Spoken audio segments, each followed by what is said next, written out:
Hello, everyone, and welcome to this week's episode of Public Opinion with your host, Pamela Morton. Public Opinion is the current event debate show that gives participants the opportunity to defend their opinion on some of the hottest topics in the news today. So this is how it works. Each participant that I call an opinionator is given 2 minutes to respond to the public opinion question of the week. And then after that, the floor is open for healthy discussion and debate. So let's get started and meet our participants for this week. Okay, so first we have Rick from Solon, Ohio. Rick is an insurance executive. Hi, Rick.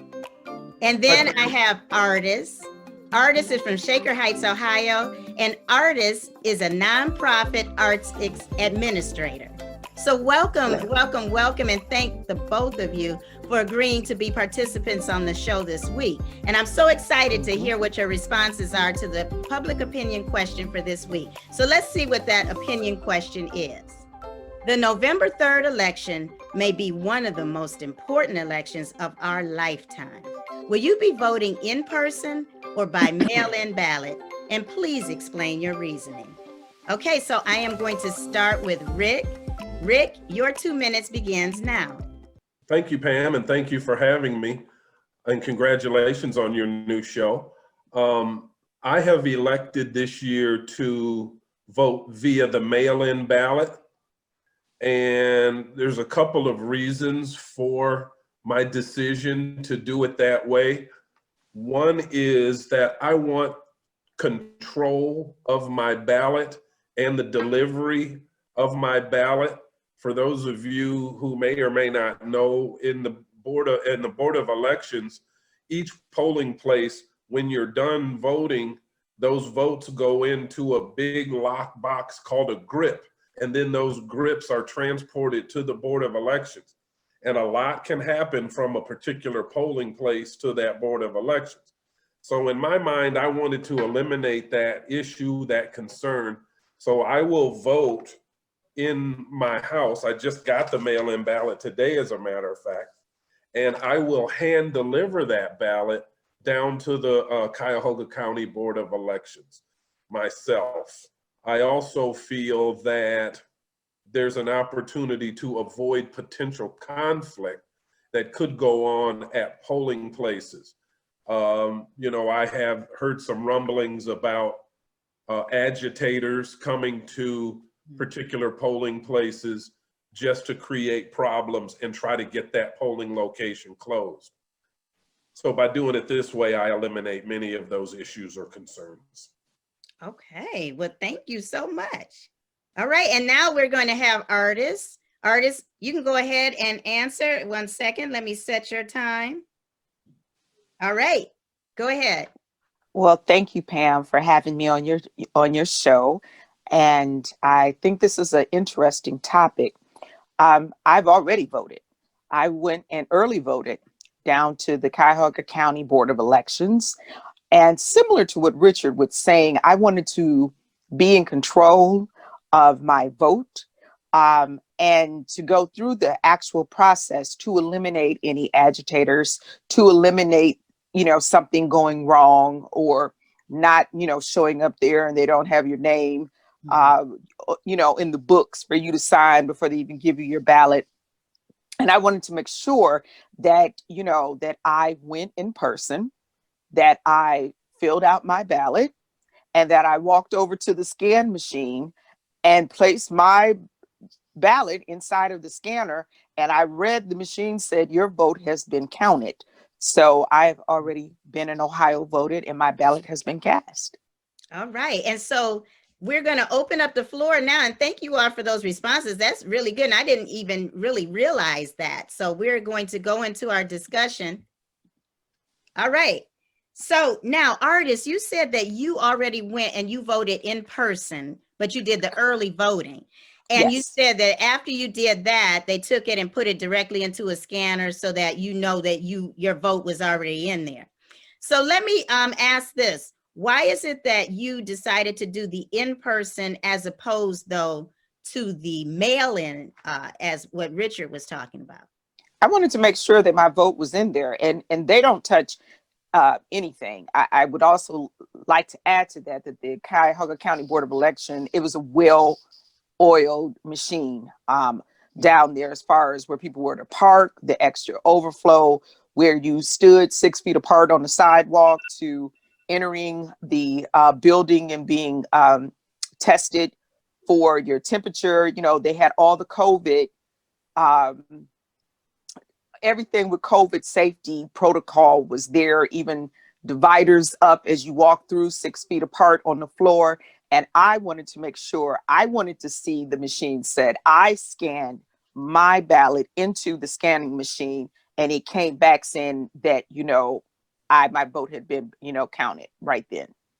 Okay. And that was important to me because of all the extra just messiness that's centered around this election, from the mail, don't mail, and the, you know, the president and messing with the mail, and as far as people to come and just be antagonizers at the poll. I wanted to get it done. I wanted to get it out the way, and I wanted to make sure that my vote counted.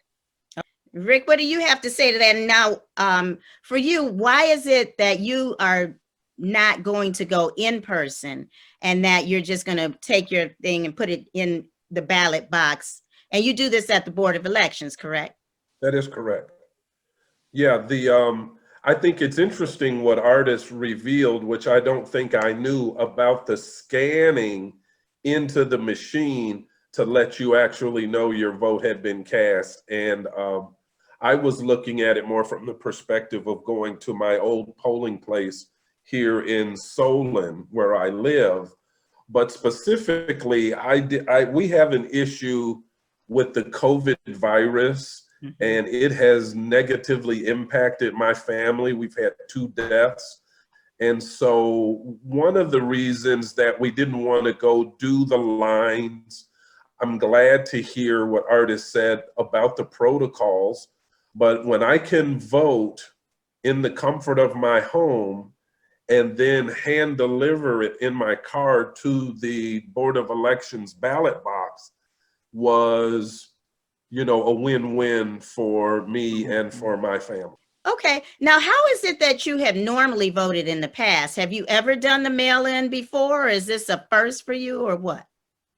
I did the mail-in for the primary elections, and that was the first time I had ever did that.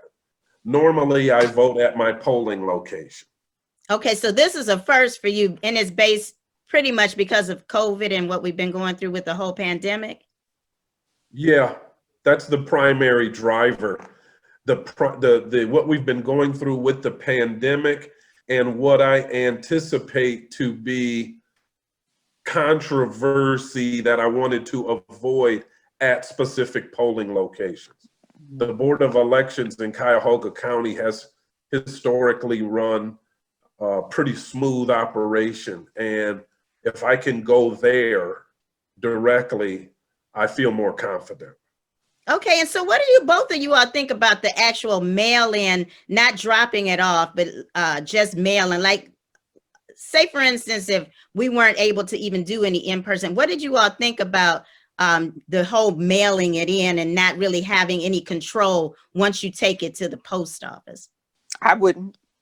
Okay. Not with all the controversy around 45 and his new appointee that was over the post office, and the removal of mailboxes in certain areas. And I mean, allegedly mail being dumped in dumpsters, or, you know, I just wouldn't. I wouldn't gamble with my vote in this election.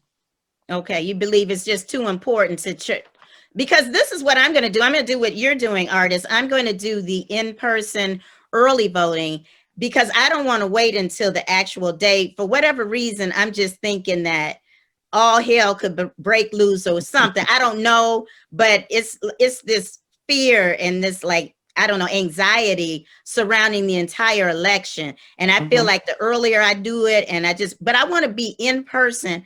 And for me, the reason I want to be in person is because of the fact that I just have this whole sense of pride that I feel every time I go and vote. I always think, okay, people who came before me did so much so that I could do this. And that's one of the reasons why I like to actually go to the poll, because the struggles that they had in making them guess jelly beans and take polling tests and things of that nature, it was just ridiculous. So every time I have the opportunity to actually walk in someplace, that's what I want to do. And I do it for everybody that came before me. So that's why I still want to do the in-person, but I have to do it early because I don't want to stand in a whole bunch of long lines. And I don't know. It's a shame that we're living like that and like almost like anxious. Do you all feel that as well?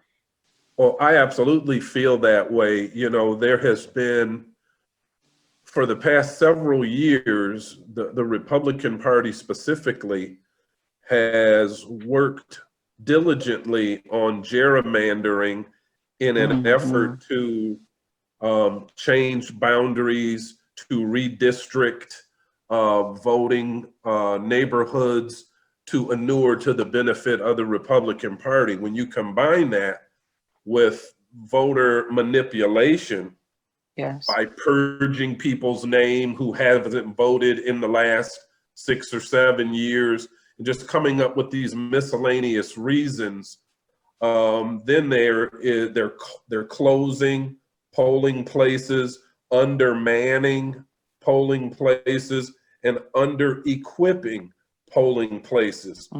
And most of these are in largely Democratic and African-American neighborhoods. So that creates, a process that would at best take an hour to 2 hours in a presidential election. People are waiting 10, 11 hours just to vote. Would I do that? Absolutely. But we have some other alternatives. And to your question about going to the traditional mail-in, like Artis, I would not be confident with that. I'd do it if that's all I had to do. But I would probably at that point go directly to the post office and put it in the hands of somebody working at the post office versus dropping it in a mailbox. Okay, very good. Now, you know what? Those are both very good points, especially this year. But I think the thing that we have to really, really do is vote. And so this year, I think you should vote whatever way you can. If you have to walk or run or crawl or take an Uber or a Lyft or whatever you have to do, this year is so important. And I don't know if you all heard today with the post office, they're reinstating all of the things that they had taken away before because it was a big lawsuit. So that's good to hear as well. But I think there's so much has happened that it's kind of a bitter type of a taste that's in my mouth about this whole mail-in thing. So like you, Rick, if I were going to do it, I would do it the way you're doing it. If I was to do a mail-in, I would do my ballot and then drive down and just actually put it, in the box. And then like Artis, like you said, I'm already going to do that. But for all the people who are going to go on the day of the election, I say, get up early, pack a lunch, whatever it is you need to do, stay as long as you can, because we have got to vote like our lives depend on it. So thank you all again so much for being participants. If you all like this program, please make sure you subscribe or like my channel, tell other people about it. But that's what we have to do. Okay, so what did we learn today? We learned that there are many options for voting this year. You can do mail-in, where you can take it down to your local board of elections and drop it in a box. You can do mail-in the traditional way, where you just go to the post office. You can do early in-person voting, or you can vote on the actual day of the election. But the most important thing that we learned is that you have to vote, and you have to vote like your life depends upon it. So until next week, I'll see you for another episode of Public Opinion, because everybody's entitled to their own opinion.